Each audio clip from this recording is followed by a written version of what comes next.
This video is going to show you how to make a pocket in your notebook. The two supplies you'll need for this are your interactive notebook and some glue. The first thing you're going to do is find the page that you want to put the pocket on. The page opposite of that will need to be blank. We're going to make a pocket on page 10, so we're going to fold on the opposite page, which is page 11.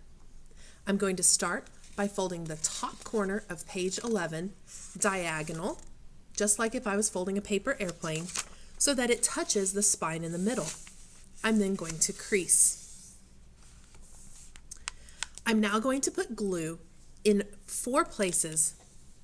I'm going to put glue on this corner. I'm going to put it on top of the page number. I'm going to put it in the center of the page at the bottom, and I'm going to put it right next to the spine at the bottom. Remember, one little dot of glue goes a very long way, so you don't need much.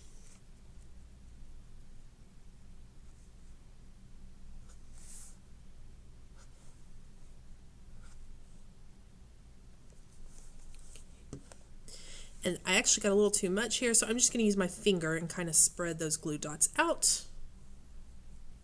There we go. Now I'm going to take this folded page, I'm going to turn it so that it goes on top of page 10.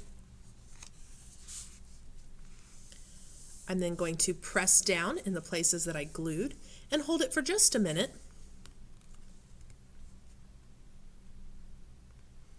Now you'll notice page 10 and 11 are gone, and so our notebook now goes from page 9 directly to page 12.